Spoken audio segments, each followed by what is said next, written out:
Assalomu alaykum. Mani badavlat xonimlarim, mani g'oliblarim, zo'rmisizlar? Mani taniysizlar, sizni psixologingiz Nasiba Xo'jayeva bo'laman.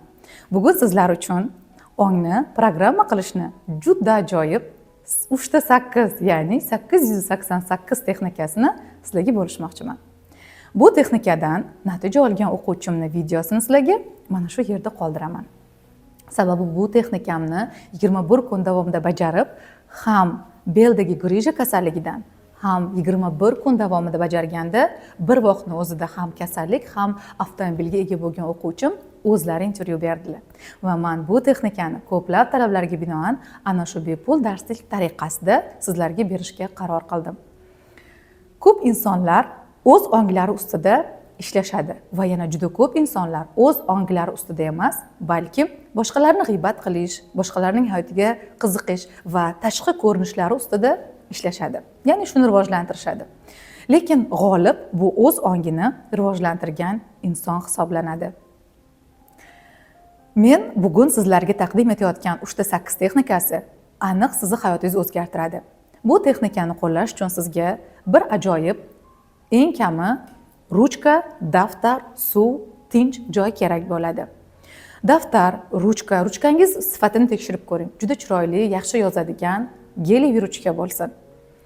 Va bir muammoingizni oling. Bu muammo bo'lishi mumkin sizni boy bo'lish istagingiz, bo'lishi mumkin kasallikdan shifo topish istagingiz, bo'lishi mumkin bu homilador bo'lish yoki turmushga chiqish yoki bo'lmasam biznesda ulkan muvaffaqiyatlarga erishish.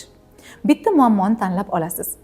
Agarda sizning yoshingiz 40 dan oshgan bo'lsa, bu texnikani 41 kun davomida har kuni bir vaqtda bajarasiz va texnikaga 1 soat vaqt ajratishingiz talab qilinadi. Agar sizning yoshingiz 21 yoshdan, ya'ni 40 yoshdan 21 yoshgacha va undan kichkina bo'ladigan bo'lsa, ya'ni 39, 38 va pastga qarab, siz 21 kunni tanlab olasiz va kalendardan buni belgilaysiz. Eng asosiy muhim qiladigan ishingiz buni imkon qadar uyqudan oldin bajaring. Sababi uyqu oldi holatida yotishdan oldin bajarilgan amaliyot, affirmatsiya, texnikalar ongda yaxshi saqlanib qoladi va u uxlaganingizdan so'ng birinchilardan bo'lib analiz sintez bo'ladi. Va bu jarayonni siz agarda ko'tarinki kayfiyat, xursandchilik, mamnuniyat hissiyotlari bilan amalga oshirgan bo'lishingiz kerak, ana o'shanda ong buni yana ham tezroq sizga amalga oshirib beradi. Demak, keling buni qanday qilishingizni tushuntirishga o'tsam. Daftaringizni oling, ruchkangiz bilan yozing. Sizni nima muammoyingiz bor? Misol uchun, meni doimiy kreditlarim borligi qiynaydi. Demak, aniq bo'ldi. Sizni kreditlaringiz borligi sizni qiynaydi. Ikkinchi betga o'tasiz. Nima xohlaysiz shunga mos affirmatsiya yozasiz. Bu affirmatsiya men o'z ong ostimga va o'z atrofimdagi bioto'lqin magnitga va meni o'z himoyasida saqlayotgan eng katta kuchga intilgan holatda so'rayman. Kreditim to'lab bo'lindi va buning uchun ana shu energiyadan, ulkan energiyadan minnatdorman. Bu texnikani siz quyidagicha ham bajarishingiz mumkin. Ya'ni men, agar siz ong osti bo'yicha to'liq ma'lumotga ega bo'lsangiz, bizning ongimizda g'ayrioddiy mo'jiza bor. Ya'ni men o'z ongimga buyuraman. Meni kreditim to'lab bo'lindi. Ana shu dastur ishga tushsin. Siz bunday so'zni aytganingizda ishonch paydo bo'ladi sizda. Samootsenkangiz ko'tariladi.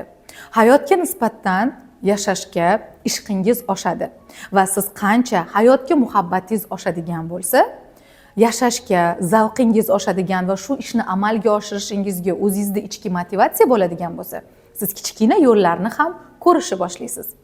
Agarda siz muvaffaqiyatni parallel olam, g'oyib kuchlardan deb biladigan bo'lsangiz, men ko'rib, eshitib, bilib turibman, Alloh meni kreditimni katta tezlikda 21 kun ichida to'lab bo'lishim uchun amir qildi deyishingizni tavsiya qilaman.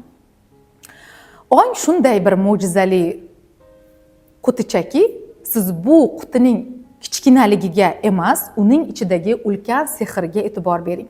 Sehrli jinchiroq juda kichkinagina chiroq ichida bo'ladi, lekin uning ichida ulkan jin bor va u istalgan tilagingizni amalga oshiradi. Sizning ongingiz ham ana shunday katta quvvatga, kuchga ega. Agar siz buni sinab ko'rmoqchi va o'zingizni, hayotingizni haqiqatdan o'zgartirishga va hozir turgan A nuqtangizdan B nuqtaga chiqishga tayyor bo'lsangiz, men sizga aytaman, bu texnikani bugundan bajarishni boshlang va hayotingizni o'zgartiring, g'olib bo'ling. Agar siz meni kurslarimda o'qigan bo'lsangiz, siz raskopka haqida eshitgansiz. Agar yangi bo'lsangiz, men sizga albatta ongni dasturlash jarayonida raskopkani ham tavsiya qilaman. Agar siz raskopkani qo'lga kiritmoqchi va bu haqida yana ham kengroq ma'lumotga ega bo'lmoqchi bo'lsangiz, meni Telegram sahifamga o'tib olishingizni so'rayman. Barchangizdan minnatdorman. Agar texnikani qayergadir tushunmagan bo'lsangiz, bu haqida savol yozib qoldiring. Menejerlarim yoki aynan o'zim savolingizga javob beraman.